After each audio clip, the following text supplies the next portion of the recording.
De manière plus globale au national, c'est 600 coopératives qui représentent 12 000 salariés donc, sur les métiers propres du bâtiment.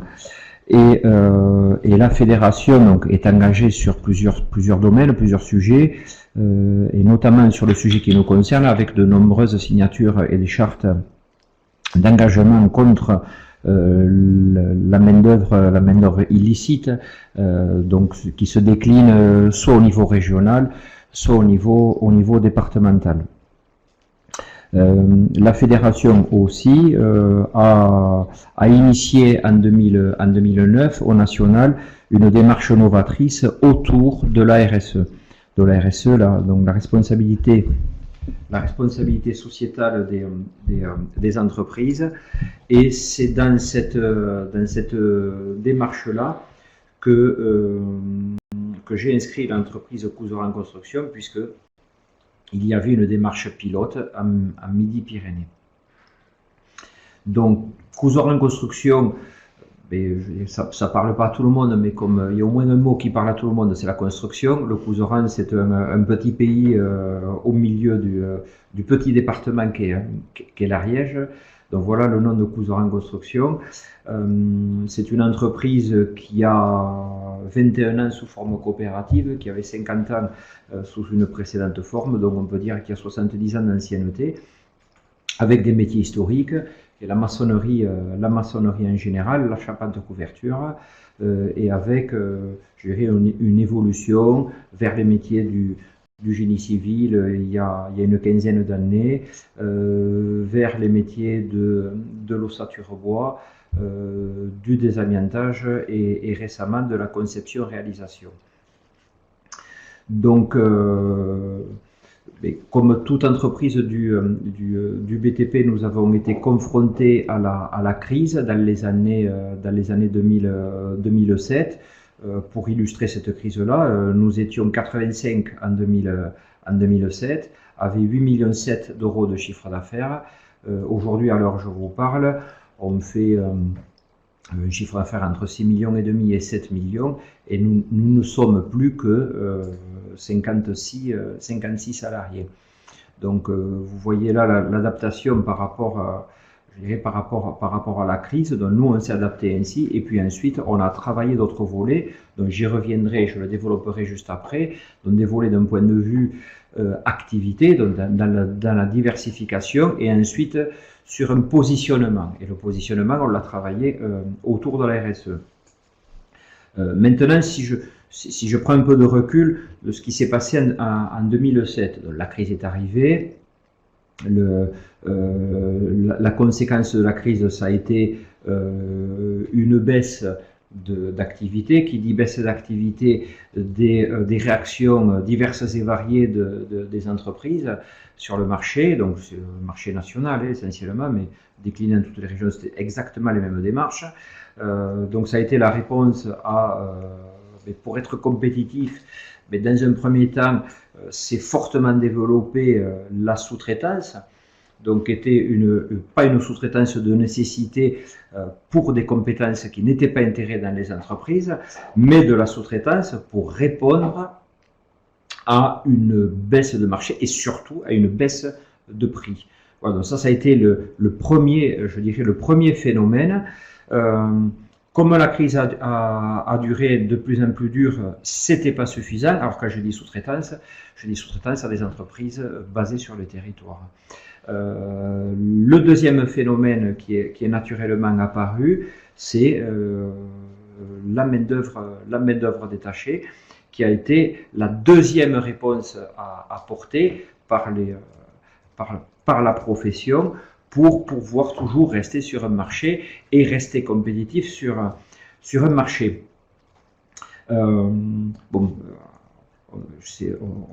est là aussi pour voir ce qui se passe de manière générale, mais ces comportements-là ont été, je dirais, les premiers acteurs, et on les prend pour modèle bien des fois, et je ne vais pas forcément me faire des amis en disant cela, ce sont les grands groupes du BTP français qui, eux, il y a bien longtemps, on travaillait sur la sous-traitance et ensuite avec de la main-d'œuvre détachée, parce que c'est aussi compliqué de gérer du personnel. Voilà, même nous, quand on était 85, aujourd'hui 56, ça reste compliqué et le droit social, vous le savez, en France, il est pas forcément évident.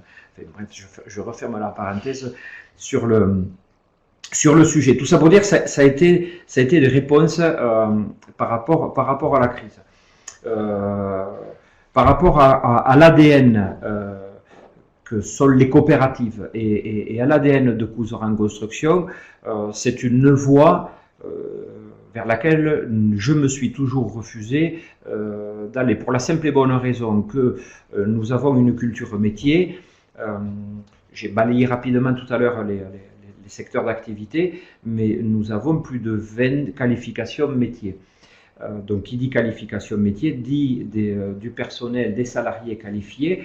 Qui dit des salariés qualifiés, dit des programmes réguliers de formation, dit aussi une intégration régulière des compagnons de Tour de France, puisque le principe des compagnons, ils passent 5-6 mois dans une entreprise pour acquérir des compétences, et ensuite ils changent de région pour devenir de véritables professionnels du métier.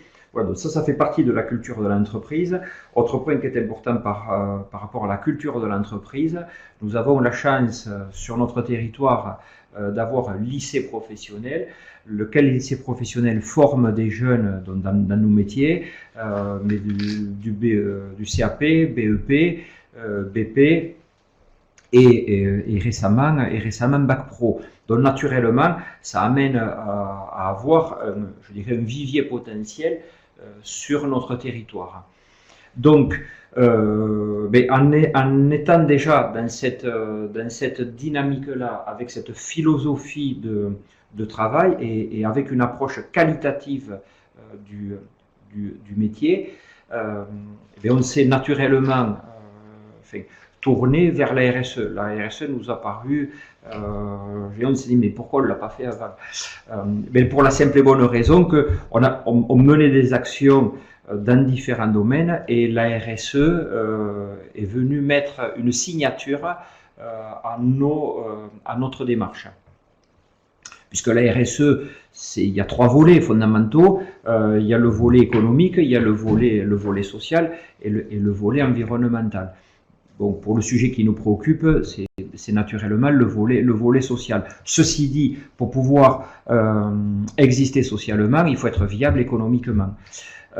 Et donc, le positionnement qu'on a pris, donc nous, c'est un positionnement de valeur ajoutée autour du travail, de valeur ajoutée à ce qu'on peut apporter comme réponse à la construction.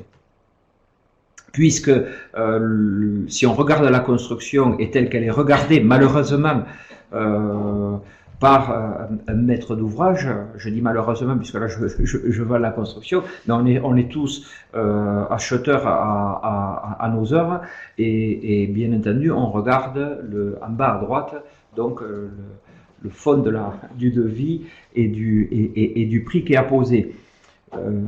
Maintenant, je dirais le prix, on peut lui faire dire ce qu'on veut, et la démarche RSE nous permet de donner du sens à un prix et donner du sens à des travaux. Et donner du sens à des travaux, c'est ni plus ni moins, si on veut des travaux effectués,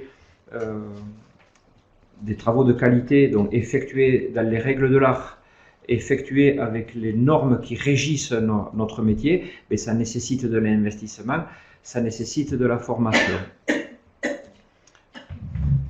Par rapport à ce sujet, notre budget, nous, formation, c'est 4 fois et demi le budget légal en termes de formation. Pour ce qui est de la filière je dirais métier proprement dit, par rapport à la démarche de RSE, là je ne suis intervenu que pour les prestations qu'on réalise pour notre propre compte. On fait intervenir, si on prend par exemple une habitation, puisqu'on fait du neuf comme de la rénovation, on prend une habitation, donc il y a les métiers propres à la maçonnerie, à nos compétences, et puis après il y a les métiers secondaires, que sont l'électricité, la plomberie, le placo-plâtre, la peinture, et dans tous les corps d'État. Là c'est pareil, nous avons une exigence très forte, puisque c'est des partenaires, sur leur façon de travailler d'un point de vue qualitatif, mais leur façon d'aborder les chantiers et je dirais la relation client. Donc il y a la relation client et donc sur cette approche générale, quand on vend nous des travaux, c'est pour ça que je le déconnecte du prix tout à l'heure, on vend ce package. Quand on vend ce package, on vend le fait que, je reviens sur les piliers de la RSE, le fait que sur un point de vue sociétal et social, on est responsable. Donc être responsable, c'est quoi? C'est on prend des jeunes qui sont issus des filières de formation, on les intègre dans les entreprises, et là fonctionne le véritable ascenseur social qui a fait l'apogée du bâtiment. Donc avec de la formation régulière pendant le parcours, durant tout le parcours professionnel chacun. Secondo, avec nos partenaires, on met le curseur au même niveau. C'est-à-dire ce qu'on exige pour nos salariés, on l'exige aussi auprès de nos sous-traitants et de nos fournisseurs.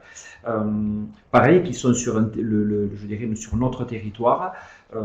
Pour reprendre des termes à la mode aujourd'hui, on peut dire qu'on fonctionne en circuit court, parce que lorsqu'on construit, lorsqu'on achète quelque chose, on veut savoir ce qu'on achète, à qui on l'achète, comment on l'achète, pourquoi on l'achète, et en apportant cette transparence dans la façon que nous avons pour vendre les travaux, ça permet de dire ce qu'on fait. On fait ce qu'on dit aussi, bien entendu, c'est le cercle vertueux, mais naturellement, le consommateur arrive à s'y retrouver, ou tout au moins, il y a la lecture pour qu'il puisse se retrouver.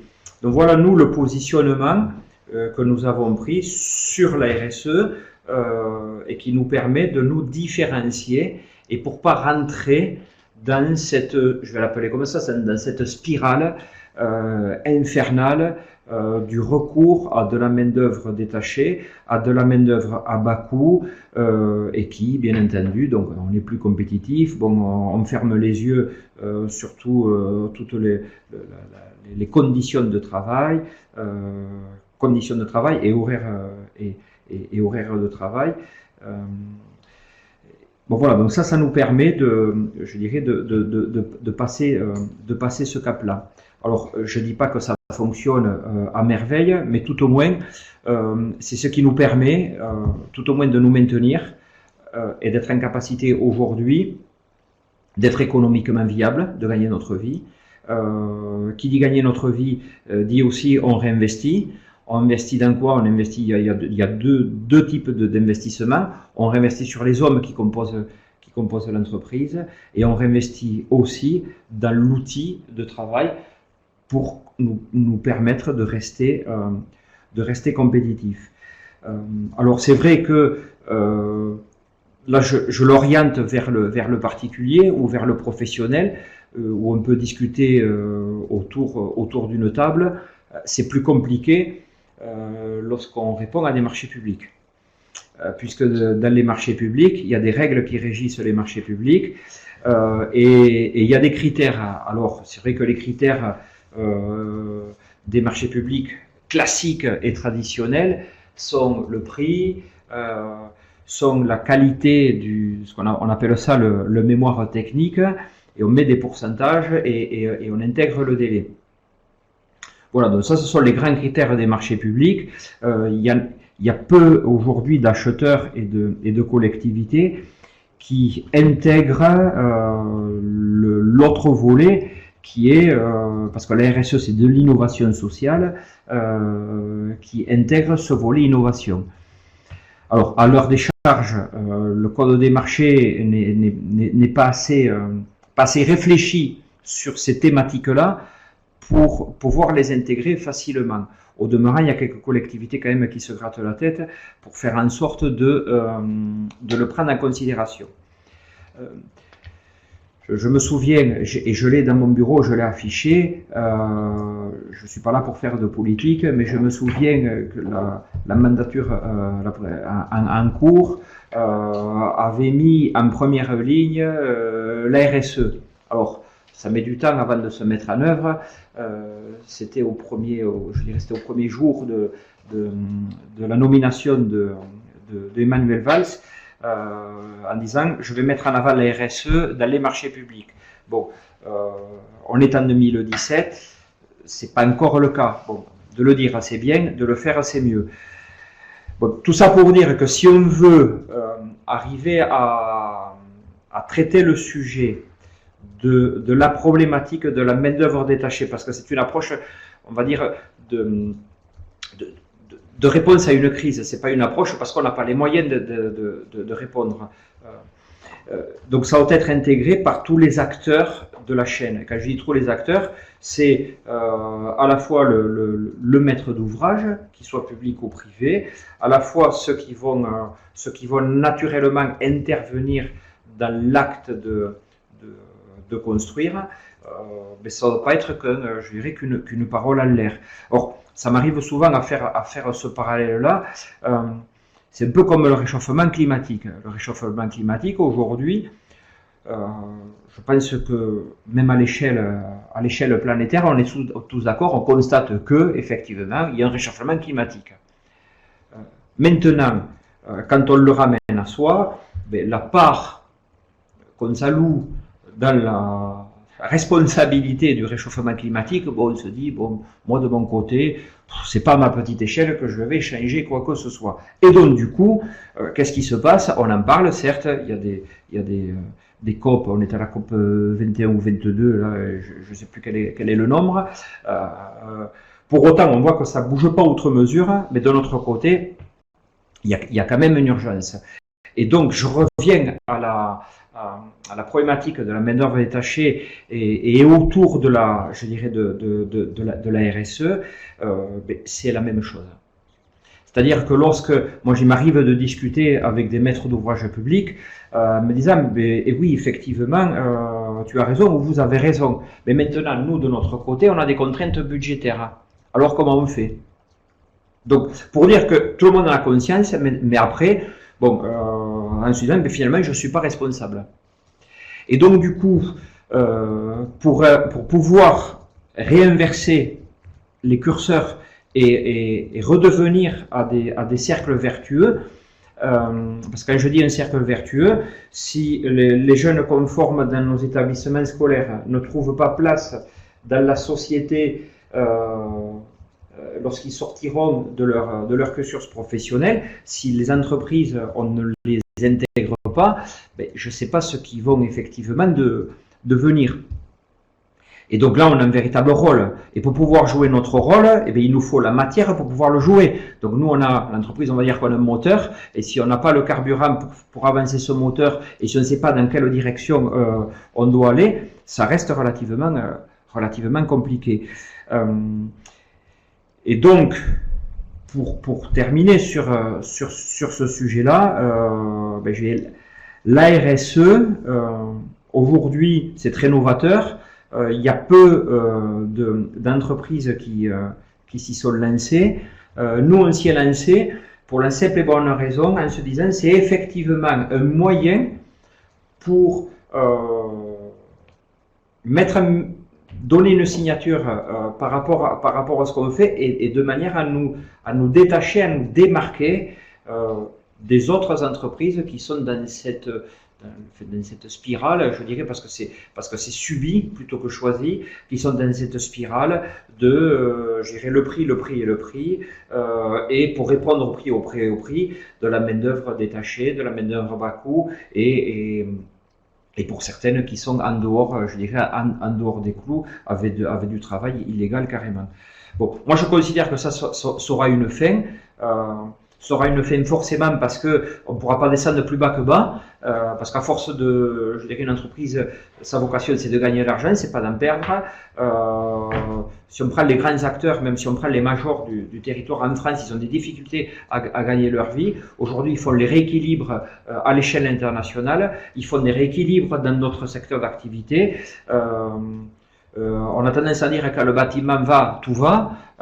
Bon, le bâtiment ne va pas depuis 7 ans, 8 ans.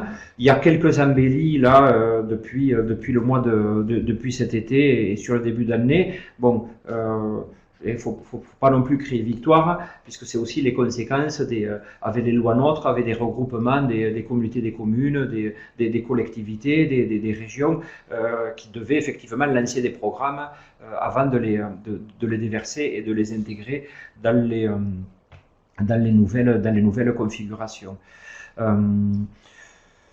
Donc voilà, moi ce que je peux dire, j'ai occulté dans ma présentation sur la RSE le volet environnemental qui est loin d'être neutre, mais c'est aussi une façon de gérer, de fonctionner.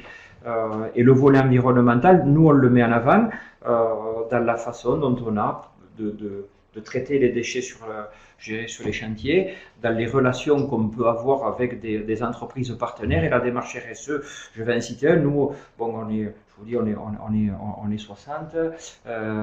On a des déchets de chantier, je dirais classiques, donc en dehors des fers de tri. On a un partenariat avec l'organisme de déchets sur notre territoire. On a des déchets aussi de bureautique, de papier, et on s'est rendu compte, et pourtant on était à 20 km avec une PME qui, elle, c'est sa matière première. Alors que nous, on le prenait, donc à l'époque on y mettait le feu, maintenant on est en démarche RSE, donc on est éco-responsable sur des marches, donc on ne met plus le feu sur nos déchets. Et donc on le mettait dans une benne et on l'envoyait au centre. Bon, et ça nous coûtait naturellement. Aujourd'hui, ces déchets, on les met dans une benne. Quand cette benne est pleine, on l'amène ou un transporteur l'amène, peu importe, à l'entreprise qu'on a à 20 km, et elle, c'est sa matière première. Et donc du coup, en ayant cette relation-là, ça nous a permis d'avoir une démarche vertueuse, puisqu'on ne travaillait pas pour eux, et aujourd'hui on travaille pour eux. Voilà. Et ça, on s'en est rendu compte très simplement par notre démarche RSE. Sans faire la démarche RSE, et pourtant on l'avait devant la portée. On se connaissait, mais on ne se connaissait pas bien en fait. Et le fait de travailler donc sur la RSE avec les parties prenantes, ça permet de voir et de se dire qu'on peut travailler différemment, sans investissement, mais si ce n'est avoir une logique différente.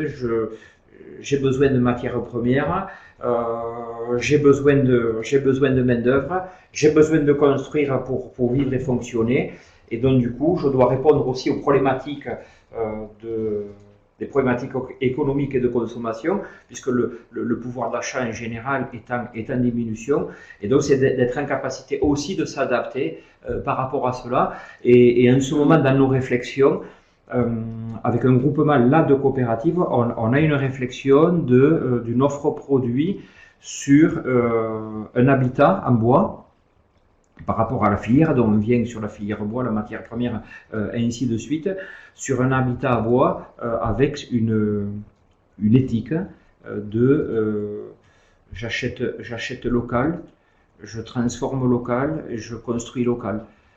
Donc en réfléchissant sur le moins de déplacements possible, la conception la plus optimisée, une conception optimisée pour répondre aux problématiques je dirais, économiques par rapport à l'acquisition. Puisque de nos jours, si on veut construire, et selon les régions, bon, si on est ici en région toulousaine, l'acquisition du foncier, c'est quand même un budget. Et certaines opérations, c'est presque la moitié du projet. Si vous construisez un habitat dessus, c'est un autre budget. Donc voilà, donc on est en train de réfléchir sur comment construire moins cher et mieux à la fois. Voilà. Bon, tout ça, ça amène aussi des changements je dirais, de logiciels et de code au sein des entreprises. Et nous, en ce qui nous concerne, on est en plein travaux là-dessus. Alors, je l'appelais les habitudes de 30 ans dans notre entreprise. Si on emploie un mot plus, enfin, dans l'air du temps et plus professionnel, c'est le lean management qu'on travaille et qu'on met en place pour répondre à tout cela, sans oublier et sans franchir la frontière je dirais à la fois des règles de travail et du confort de travail de chacun, puisque quand même l'évolution actuelle va vers la main-d'œuvre détachée, l'ubérisation et j'en passe et des meilleurs. Voilà ce que je peux dire sur à la fois la réponse à la problématique de la main-d'œuvre détachée et ensuite l'adaptation, la prise en considération par la fédération des scopes en général, la démarche pilote qu'il y a eu en Midi-Pyrénées et la déclinaison effectuée au travers du prisme de l'entreprise Couserans Construction. Alors oui, je vais prendre. Merci, bravo pour cette présentation, je trouvais ça vraiment très très intéressant. Alors, donc nous avons, je crois que vous êtes ici jusqu'à 3h30 et oui, pas plutôt 3h25. Ouais, 3h30. Voilà, disons 3h25 pour finir à temps. Donc, alors, comment vous souhaitez procéder? Soit on peut prendre peut-être quelques questions, ou soit aussi vous avez la présentation de la fédération. Ou comment vous voulez, ou est-ce que vous voulez détailler peut-être ce que vous faites sur le travail détaché, ou enfin comme vous le souhaitez. En tout cas, c'était très intéressant. Moi, je trouvais ça passionnant d'écouter un témoignage d'une entreprise du bâtiment sur son métier aujourd'hui et comment la RSE était une réponse à la crise, en fait. Donc ça, je pense, on ne peut que se réjouir d'entendre ce genre de présentation. Martine? Oui, non, justement, enfin, avant d'autres questions. J'ai quelques questions. Vous avez dit, évidemment, je ne retrouve pas, j'ai tout écrit en me disant je vais poser la question. Bon, mais c'est pas grave, je retrouverai. Que la RSE, au niveau de votre coût, la RSE vous a permis de travailler sur vos coûts. Est-ce que vous pouvez nous expliquer ce que vous vouliez dire par là? Et le deuxième point, le lien, moi ce qu'on aimerait savoir, c'est comment, pourquoi clairement vous ne voulez pas travailler avec des salariés détachés. Pourquoi? Puisque, bon, la deuxième question, c'est comment vous arrivez à vous en sortir en travaillant avec vos salariés à qui apparemment vous donnez des conditions de travail qu'on aimerait savoir aussi un peu plus détaillées. Voilà, donc on aimerait comprendre la politique et un peu plus de précision là-dessus. D'accord. Alors, concernant la RSE, la RSE, au sein de notre entreprise, on a un slide qui retrace au tout début les différents événements. Voilà. Donc, Couserans Construction est né en 95 avec une croissance, avec un chiffre d'affaires multiplié par 3 par rapport à son origine. Donc, jusqu'en 2007, croissance régulière, chiffre d'affaires multiplié par 3, les effectifs multipliés par 2, et je dirais sur les métiers classiques. En parallèle de ça, on a traité des sujets comme la sécurité, comme la qualité avec différentes démarches, que ce soit avec les organismes de la profession, le PPTP, la CRAM et l'organisme Calibat pour les qualifications, ce qui nous a mené à plus de 20 qualifications métiers. Et ensuite, la crise est arrivée. Donc par rapport à cela, la RSE nous a permis déjà de mettre un nom aux différentes actions que l'on menait au sein de l'entreprise, et notamment sur le volet RH, ressources humaines. Et la RSE est devenue rapidement notre chapeau de toutes les actions que l'on menait au sein de l'entreprise. Les actions sur un volet sécurité, ce que j'ai dit, les actions dans des démarches qualité, puisqu'on est en démarche, au niveau de Qualibat, maîtrise qualité, qui est à peu près 80% du référentiel ISO 9001. Et en ce moment, on est sur la démarche MAS, donc une sécurité, on va dire, plus, pour pouvoir continuer à intervenir auprès de donneurs d'ordre comme EDF et d'autres qui exigent des entreprises intervenant sur leur site d'être masées. Et donc, la RSE est venue un chapeau des différentes actions que l'on menait et a permis une ouverture d'esprit au sein de l'entreprise. Et ça a permis aussi de fédérer les acteurs, puisque nous on est sous forme coopérative, mais on est sous une société anonyme, donc on a un conseil d'administration, qui dit conseil d'administration dit des administrateurs, et ça a permis cette ouverture de la part des administrateurs et des salariés de l'entreprise. Deux petits exemples rapides pour illustrer mes propos. Avant notre démarche RSE, les salariés de l'entreprise en général, alors on va dire ceux qui sont davantage sur le terrain, considéraient que d'amener un contact ou une affaire, il y en a dans l'entreprise qui sont payés pour ça, c'est leur métier. Depuis qu'on a fait la démarche RSE, on a des salariés qui nous amènent des dossiers, des contacts, des prospects, des clients. Super. Parce que, pourquoi? Parce que la question, il faudrait peut-être leur poser plus à eux qu'à moi, mais ceci dit, ça veut dire qu'ils ont compris mais qu'ils étaient aussi acteurs. Il y a effectivement je dirais, il y a ce premier point. Le premier point, je l'ai dit tout à l'heure, quand on a une démarche, on a fait des journées avec le SICTOM, qui est l'organisme de traitement des déchets de notre région. Donc ils sont venus et dans une approche d'éco-geste, mais simple, je veux dire, qu'on pourrait faire auprès des particuliers. Donc ils ont montré tout un tas de petits points, comme par rapport aux voitures, parce que nous on avait des camions, on a les camions avec des formatages d'une certaine génération, c'est-à-dire un camion il faut le faire chauffer le matin, il faut le faire retourner pendant 20 minutes et pendant ce temps-là donc on pollue et d'autres exemples avec des éco-gestes d'avoir des poubelles, c'est ce qu'on a fait nous chez nous. Bon, on triait sur le chantier, on mettait le bois d'un côté, les aciers de notre côté, les aciers parce que ça a une valeur, donc ça s'intègre assez facilement, le bois de notre côté, et puis après tout ce qu'on peut pas sélectionner, on le mettait de l'autre côté.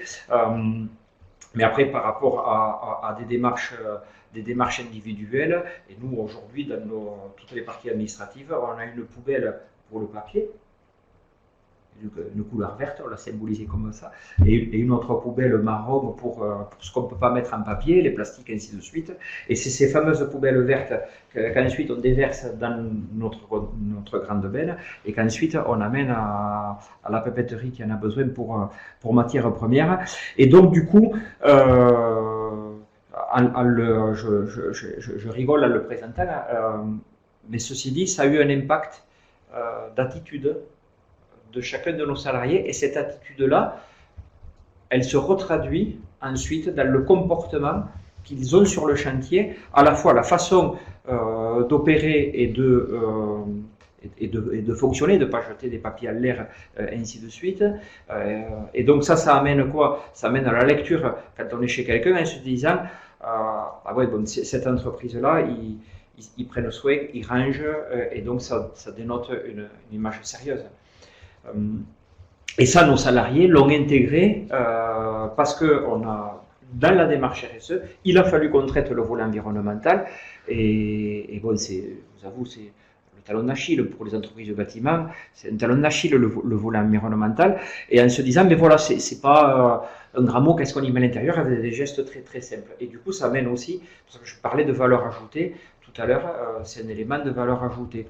Et la RSE, ni plus ni moins, ça a mené une ouverture d'esprit de manière générale, à tel point que aujourd'hui, nous sommes en pleine réflexion stratégique de l'entreprise, et ça, c'est la conséquence de la démarche RSE. Voilà, ça c'est la première partie à votre question. Maintenant, la deuxième partie, mais bon, j'ai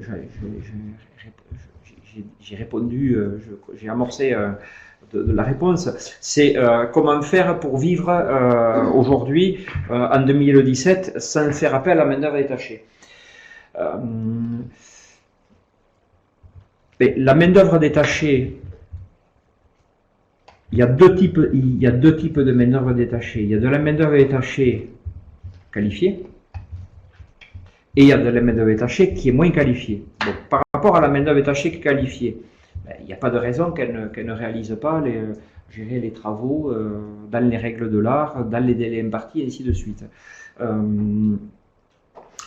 Et ensuite, il y a l'autre. Donc moi, je m'élève contre les deux, mais je m'élève contre l'autre en particulier.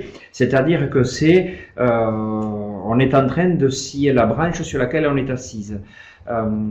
Parce que pour qu'une filière, quelle qu'elle soit, ou une famille, ou une espèce, bon, eh bien, elle naît, elle vit. Elle naît, elle vit. Pour qu'elle naisse et pour qu'elle vive, bon, eh bien, il faut qu'il y ait une évolution perpétuelle. Et tout à l'heure, je le présentais, si nous demain, dans le territoire dans lequel on vit, c'est un petit territoire, on se dit, ok, ce qu'on fait, on fait 6,5 millions, 7 millions de chiffre d'affaires. On pourrait très bien le faire avec de la main-d'œuvre détachée, sans aucun problème. Maintenant, on cirait la branche sur laquelle on est assis, nous, à court terme. Ça veut dire quoi? Ça veut dire que nos clients, ben, ils sont dans un territoire qui est donné.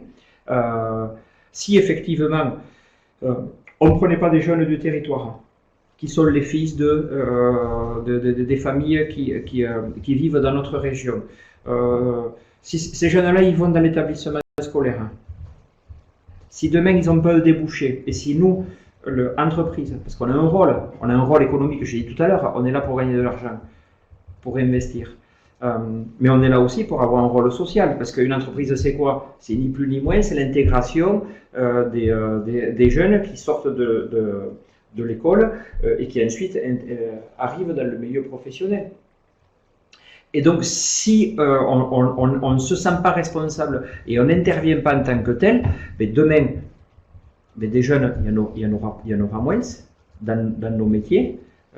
On fait appel à de la main-d'œuvre aujourd'hui détachée, ok, mais pour moi, il y aura une fin par rapport à cela. Peut-être que je me trompe, hein. Mais dans tous les cas de figure, aujourd'hui, l'orientation que l'on prend, c'est sur cette orientation-là. Allez, je vais faire un parallèle, je pense que je l'ai dit tout à l'heure, mais si on a un positionnement, on se positionne, si on doit positionner Couserans en construction entre bas de gamme, moyen de gamme et haut de gamme, ben nous on est entre le moyen de gamme et le haut de gamme. Pour moi, la main-d'œuvre détachée, c'est du bas de gamme. Donc, en termes de positionnement, on ne se positionne pas sur les mêmes secteurs. Donc, c'est vrai que sur des dossiers, parce que bon, aussi on est PME, donc il y a des tranches pour accéder à des marchés sans mettre en péril l'entreprise. Nous, dans notre niveau d'intervention à la fois technique par rapport aux compétences de l'entreprise et à la fois en volume, aujourd'hui, on est en capacité de répondre à la demande. Et si on ne répond pas à la demande, on est en capacité d'offrir un produit. Donc après, jusqu'à quand? Je ne sais pas. Mais dans tous les cas de figure, je reste persuadé, et si on regarde même d'autres secteurs d'activité, il y a toujours du bas de gamme, il y a toujours de la moyenne gamme, il y a toujours du haut de gamme. Et si on regarde des secteurs, il y a des secteurs qui ont été touchés en France et grandement touchés, ben, qu'est-ce qui reste que le haut de gamme? Que le moyen de gamme et le haut de gamme. Le bas de gamme, il est parti où? Il est parti dans des pays avec de la main-d'œuvre à bas coût. Et donc, par rapport au bâtiment, parce que c'est quand même très technique comme métier, cette technicité, elle existera toujours. Maintenant, il y a des moyens modernes qui arrivent. On parle de révolution, de quatrième révolution industrielle. Il y a une révolution numérique. On y est en plein dans la révolution numérique. Bon, il y a peut-être des choses qu'on pourra modéliser. Il y a peut-être des produits qu'on pourra sortir d'une imprimante 3D. Mais dans tous les cas de figure, il y aura toujours la main de l'homme. Et la main de l'homme, elle existera, et elle existera sur les deux positionnements, le bas de gamme, et la moyenne de gamme et le haut de gamme. Et moi, je reste persuadé que si on reste sur cette tranche-là, il y aura toujours une place. Il y aura une place pour tous les acteurs, et là, dans le bâtiment, et même dans notre domaine, mais dans le bâtiment en particulier.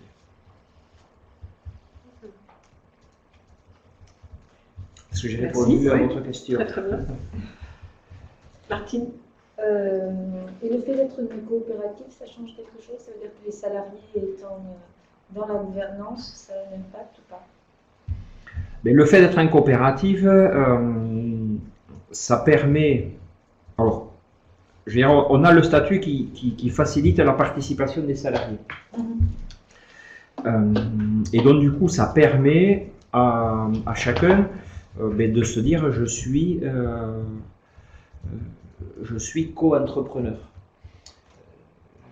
Je suis salarié de 8h à midi et de 13h30 à 17h30, et à partir de 17h30, je tourne la visière et je suis co-entrepreneur.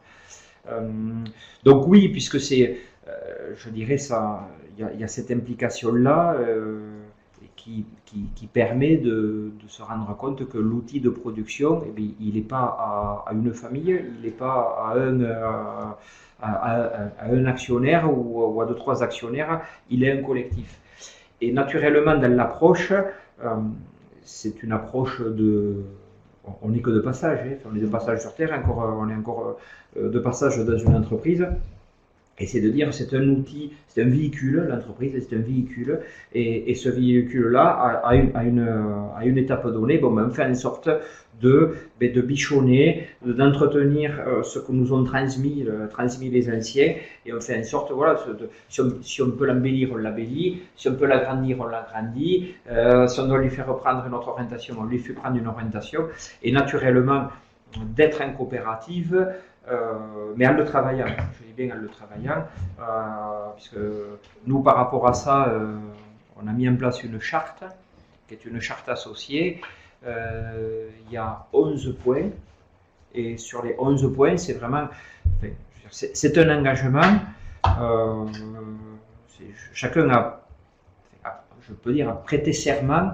On a une commission au sein de l'entreprise qui s'en occupe, de vérifier, de veiller à ce que cette charte soit respectée. Et donc, je dirais, c'est d'avoir une attitude éco-responsable, c'est le devoir de réserve, c'est... là, la charte est dans les grands points. Vous allez voir, elle est là, juste là, juste en arrière. On vient de la passer là. Voilà. Cohésion, solidarité, voilà, co-entrepreneur dont je parlais tout à l'heure, pérennité, je l'ai dit. Bon, après, on peut croire que c'est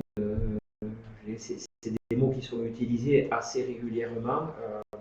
Nous, au sein de l'entreprise, on y veille 365 jours sur 365. S'il y a une personne qui ne répond pas à ces critères-là, premièrement, elle ne devient pas associée de l'entreprise. Si on lui laisse un peu de temps quand même pour pouvoir intégrer le fonctionnement de l'entreprise, mais après ça ne répond pas n'a rien à faire avec les autres 56 salariés qui composent l'entreprise, puisque si on tend vers de l'excellence, il y a une exigence à tous les niveaux, bon, et c'est impératif que chacun se l'approprie et je dirais se l'applique.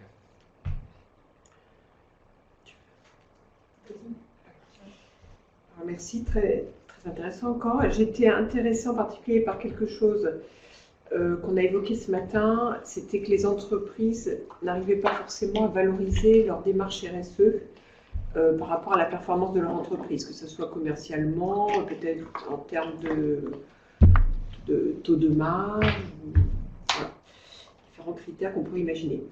Vous avez cité, vous, que les employés, salariés, faisaient aussi un peu la promotion de l'entreprise à l'extérieur et que cela, commercialement, vous aidait. Donc, ce qui vous aide, c'est vraiment le rôle des employés, dans ce cas-là. C'est le fait qu'ils puissent promouvoir la démarche, qu'ils adhèrent beaucoup à la démarche RSE, qu'ils en font la promotion à l'extérieur. C'est vraiment le rôle des employés. En fait, ça, c'était ma première question. Et la deuxième, c'était justement dans ce rôle des employés, est-ce que c'est lié aussi au fait qu'ils sont sociétaires et que du coup, ils ont aussi une sorte d'intérêt peut-être un peu financier ou dans la gouvernance, je ne sais pas trop, de l'entreprise qui font qu'ils sont aussi motivés à commercialiser. Mais c'est très intéressant parce que c'est vrai que c'est une clé pour aussi d'autres entreprises pour se dire, ben voilà, si j'ai une démarche RSE, je pourrais la valoriser comme cela. Alors, par rapport du fait qu'ils soient associés, naturellement, ils sont intéressés à la bonne marche de l'entreprise. Nous, au sein de... Bon, il y a des règles en général pour les coopératives, puisqu'il y a...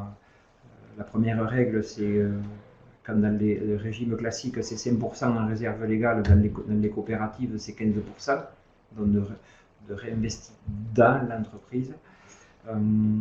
Et ensuite, il y a un pourcentage qui, celui-là, oscille selon les coopératives, qui est la redistribution aux salariés. En ce qui nous concerne, nous je fais simple, on fait moitié-moitié. À peu près le résultat, il y a la moitié qui sont réinvestis dans l'entreprise, l'autre moitié distribuée, soit sous forme d'intéressement et de participation, parce qu'on est plus de 50 pour la participation, et sous forme de dividendes pour les associés. La moyenne depuis 21 ans, c'est une distribution de 1 mois, 4 en plus. La moyenne sur 21 ans. Il y a des années, il y a eu des bonnes années, il y a des moins bonnes années. Donc ça amène, on va dire simplement, un intérêt à la vie de l'entreprise.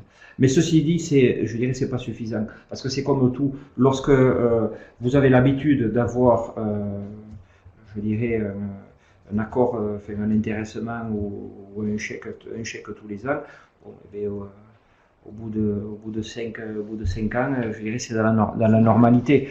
Comme quand, je dirais, au jour de l'an, vous avez l'habitude que papy et mamie donnent les traînes et je dirais au bout de quelques ans, c'est normal que papy et mamie donnent les traînes. Par contre, l'année où ils ne donnent pas, c'est oh, qu'est-ce qui se passe. Bon, tout ça pour dire qu'il faut le cultiver.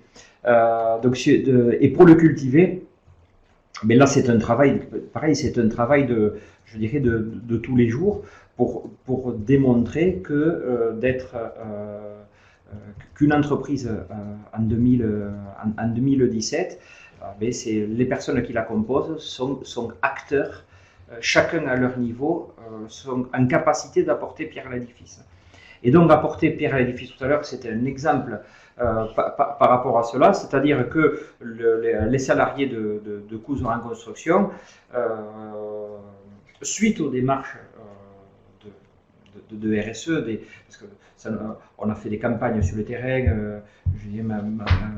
ma collègue Anouk Pochard, la responsable des ressources humaines, et Thomas Migliorero, l'animateur qualité qualité, sécurité et environnement au sein de l'entreprise. Bon, on a fait des campagnes sur le terrain, on a fait des petites affichettes simples pour que chacun s'approprie les vertus et la RSE, parce que les premières fois qu'on en a parlé, ils sont tombés sur la tête, qu'est-ce qu'ils nous racontent.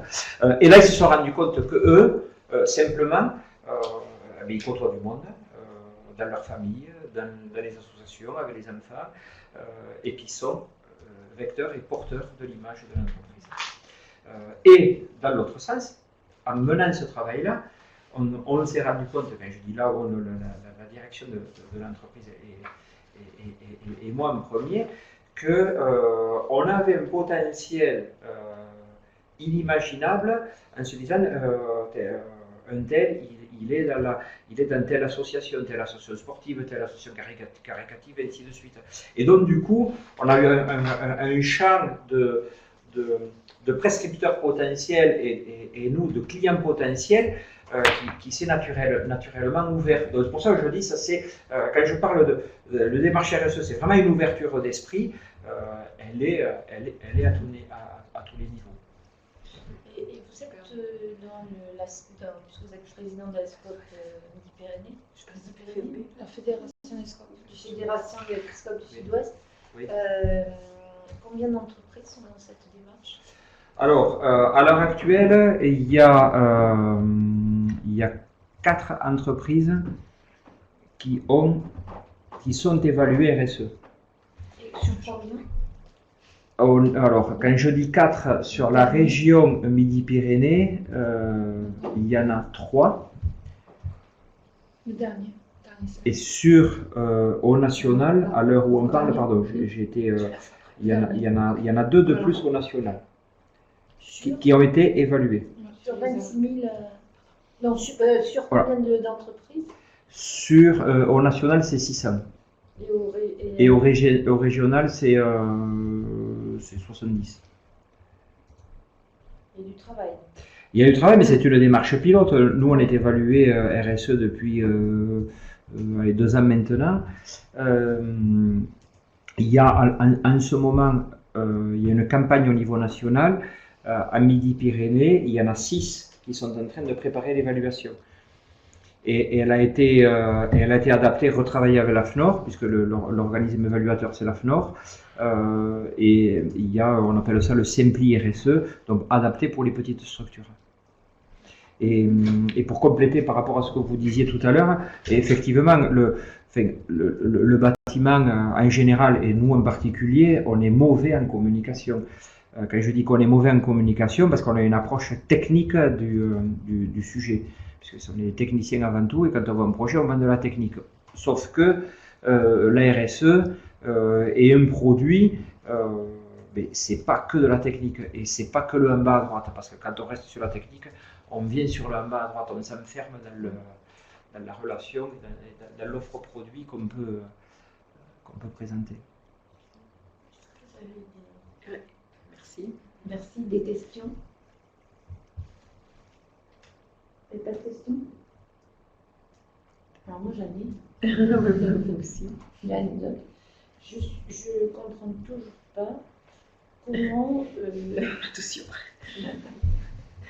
Je comprends toujours pas comment vous arrivez à répondre. Donc vous êtes dans la moyenne haute, donc ça veut dire que vous avez des prix supérieurs, c'est ça?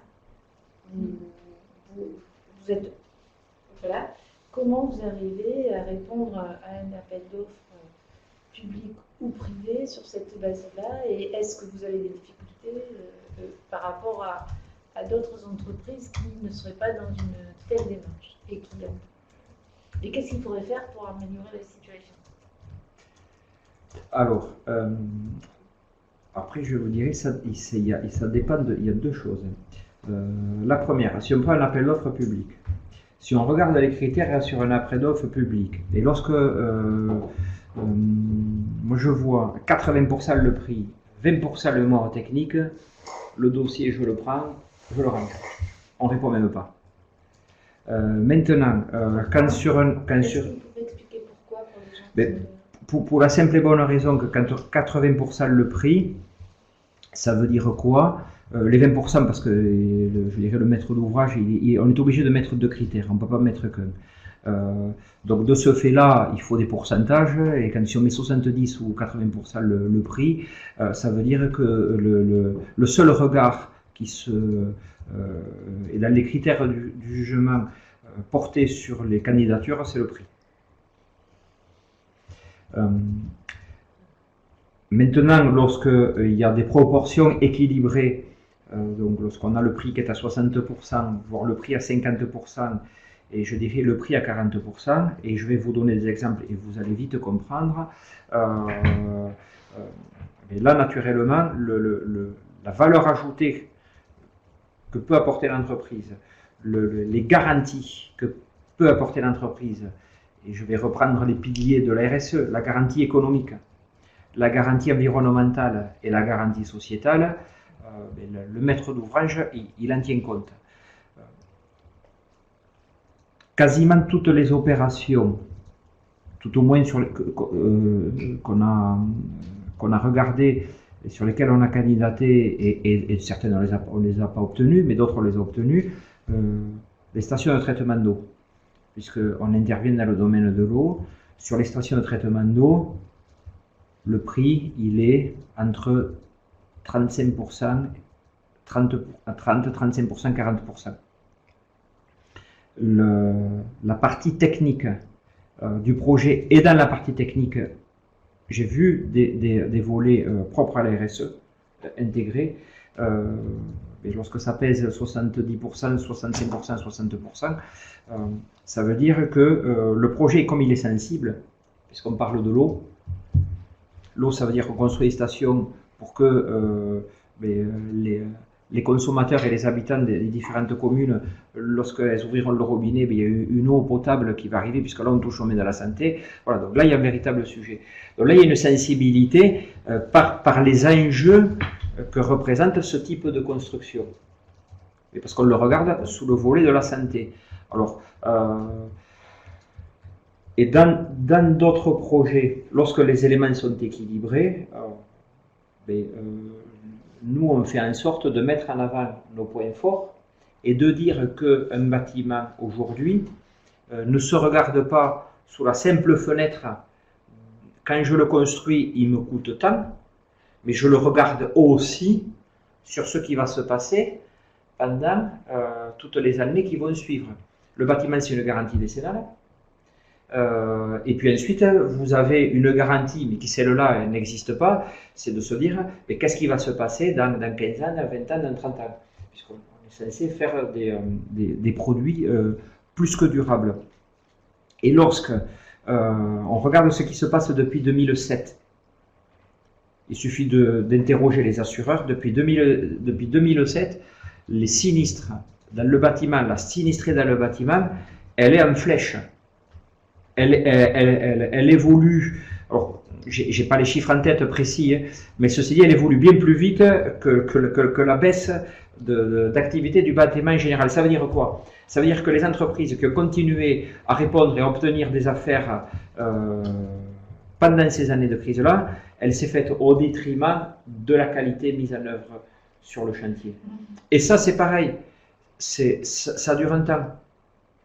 Je rappelle, nous, on a 70 ans d'ancienneté. On a des clients qui ont 70 ans, ou avec des familles ou des entreprises. Bon, lorsqu'on fait des interventions durables,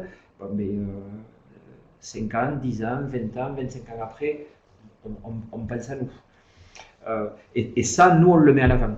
On met en avant dans les atouts de l'entreprise la sinistralité, donc notre faible sinistralité. L'historique, les métiers, les compétences. Bon, après, c'est à qui veut l'entendre. C'est à qui veut l'entendre. Oui, c'est les compétences. Mais je dis bien, c'est à qui veut l'entendre. C'est-à-dire qu'au lieu de mettre en avant le fait que vous n'avez pas de salariés détachés, vous mettez en avant les compétences et la formation des gens qui travaillent chez vous. C'est ça. Ce qui est plus positif, plus positif que de dire nous on ne prend pas. Tout à fait. Ok. Je ne sais pas si vous jouez. Bah vas-y, on a 2 minutes, je crois. En fait, j'avais 2 questions. La première, c'est. Ah non. Mais bon, je pense qu'elle va être rapide. C'est donc à 95, si j'ai bien compris, en 95, vous êtes passé en mode hard scope. Oui. Pourquoi ce choix-là? Parce que là, du coup, les années d'avant, c'était une entreprise classique. Oui. Donc ça, c'était ma première question. Et la deuxième question, c'est, vous êtes dans une démarche donc, volontariste de RSE. Est-ce que vous avez un impact positif sur vos clients, votre environnement, les entreprises les entreprises qui sont autour de vous? Est-ce que, du coup, vous avez une démarche qui est positive qui vous amène pour vous, qui est bénéfique pour vous? Est-ce que les autres entreprises, un petit peu, vous regardent d'un œil un peu, on va dire, un peu, c'est qui ces aliens, ou au contraire, ils sont là, ah, c'est intéressant, et ils s'intéressent à ce que vous faites pour le reproduire chez eux? C'est une question un peu différente, mais... Ouais, par rapport à la première, c'est l'histoire et l'entreprise, elle est née en 1947, s'appelait Thomas et Danizan, qui a eu des difficultés dans les années 90, donc 93 à 95, difficultés, dépôt de bilan, liquidation. Liquidation donc sur Saint-Giron, c'était une agence. Les personnes en place, donc moi j'y étais pas, j'y suis arrivé 3 ans après. Les personnes en place se sont dit c'est dommage, on a un outil de travail, on a des clients, on a tout, on a des salariés, main-d'œuvre qualifiée. Donc projet présenté à la barre du tribunal et qui a recueilli l'avis favorable du tribunal, d'où la naissance sous forme coopérative de Cousin en construction, mais ça s'est fait du jour au lendemain. Hein. Dépôt de liquidation le 10 décembre, naissance de Cousin en construction le 11 décembre 1995. Ensuite, par rapport à la RSE, bon, je ne vais pas vous dire que la mariée elle est magnifique, pour la simple et bonne raison que c'est encore au frais. Donc, effectivement, de se dire la RSE c'est quoi, de comprendre ce que c'est la RSE. Une fois qu'on l'a comprise, il faut arriver à la communiquer et à l'expliquer déjà au sein des entreprises. Quand on a fait ça, bon, après, nous on s'est lancé dans la démarche. Maintenant, nous on est au stade, ce que je disais tout à l'heure de manière différente, c'est de se dire l'exigence que nous on apporte à toute notre chaîne de production, donc, via nos salariés et via les partenaires que nous avons, des sous-traitants. Quand je parle de sous-traitants, je parle de sous-traitants de nécessité, c'est-à-dire des compétences que nous n'avons pas au sein de l'entreprise. L'électricité, la plomberie, la peinture, et ainsi de suite. Mais on leur demande, je dirais, les mêmes choses. Alors après, vous pouvez être RSE sans l'afficher et sans savoir que vous faites réellement de la RSE. Ce qui était notre cas avant de s'engager dans la démarche, en se disant, mais finalement, c'est quelque chose de naturel pour nous. Je ne sais pas si je vous réponds à... Je reviens, et puis j'ai fini. Je reviens sur le critère de sinistralité. Est-ce que c'est quelque chose qui est demandé dans les appels d'offres? Ouais, c'est Je m'excuse. Parce que justement, ça a un impact sur le prix. Et Non, ça n'a pas d'impact sur le prix. Sur le prix, je veux dire futur. On voit quand on voit les tissiers qui doivent refaire ses... Oui, mais c'est pour ça encore faut-il le prouver, encore faut-il avoir un plan de valeur sur les chantiers passés, on n'a pas le droit en fait. Mais la seule chose dont on puisse tenir compte, c'est un contentieux sur nos propres marchés, mais un réel contentieux, pas un précontentieux. C'est-à-dire qu'on ne peut pas écarter une entreprise pour des accords ou autre, et on ne peut pas écarter une entreprise si elle a subi ou créé des sinistralités sur d'autres marchés que les nôtres. Ça ne peut pas être inclus, donc ça ne peut pas être inclus dans l'appel d'offres. Non, le taux de sinistralité, c'est-à-dire l'assurance en fait. Alors après, on demande aussi, mais là maintenant la loi nous permet de ne plus couvrir en assurance la totalité. En fait, il y a des entreprises qui ne sont plus ou qui ne peuvent plus être assurées en raison de leur taux de sinistralité. Donc quand elles déposent, elles ne sont plus en mesure de déposer la totalité des attestations. Et là, donc elles sont éliminées d'office. Mais c'est quand même assez rare. Alors moi j'avais 2 questions. Il y en a une qui rejoint un peu celle de Martine, c'est comment, mais peut-être plus large, comment vous valorisez justement la longévité des bâtiments que vous fabriquez? Est-ce que vous arrivez à le valoriser au moment d'appel d'offres ou de propositions commerciales que vous pouvez faire? Et la deuxième chose, ça me fait penser à d'autres marchés sur lesquels on a pu avoir des événements RSE. c'était de se dire pourquoi pas aller vers de l'économie de fonctionnalité. Alors je m'explique, c'est de se dire eh ben, au lieu de vendre un bâtiment, je vais vendre le bâtiment avec un certain niveau de service après. Alors il y a peut-être des métiers comme ça qui s'en rapprochent, mais est-ce que c'est un modèle pour le bâtiment? Voilà. Puis après on va peut-être vous laisser répondre et partir parce que je crois que vous avez un rendez-vous. Mais c'est le début de. On n'a pas fini. On n'a pas fini. Hein. Pour en revenir sur l'assurance, depuis le 1er juillet, il y a obligation, donc, et le consommateur est en droit naturellement de l'avoir, de fournir systématiquement, lorsqu'on envoie un devis, l'attestation d'assurance de l'entreprise. Bon, ça vaut dans le cadre, je dirais, dans le cadre privé, puisque pour répondre au marché public, naturellement, on doit être assuré en décennale. Ben, après, là, c'est une question de présentation. Nous, dans les mémoires techniques et dans les mises en avant des produits qu'on réalise, ben, il y a les capacités de l'entreprise, les références qu'on doit apporter. Ça, c'est dans le premier volet des critères, c'est-à-dire le choix du candidat. Parce que pour candidater à certains projets, il faut être en capacité d'avoir les moyens techniques et humains de répondre. Voilà, donc, et c'est dans cette rubrique-là que vous mettez je dirais, ce que qui vous êtes en fait. Donc les références et les couvertures assurances. Après maintenant, c'est dans le mémoire technique. C'est la façon dont on présente et on aborde et nous on glisse qu'effectivement on met notre sinistralité, on l'affiche, même si on ne peut pas dire on prend 10 points si on n'a pas beaucoup de sinistres ou si on en a beaucoup on n'en prend pas. Bon, par contre après parce qu'il y a dans la façon de noter, il y a des choses, c'est binaire, c'est oui ou non. Par contre, après, il y a un caractère subjectif. Et donc, sur ce volet subjectif, mais on vient le chercher sur des éléments tangibles comme cela. Et après, on décline, nous, les modes opératoires. Donc, quand vous voyez comment va se réaliser l'intervention et les travaux, bon, mais vous vous dites, bon, après, c'est des photos, c'est des ci, c'est des là.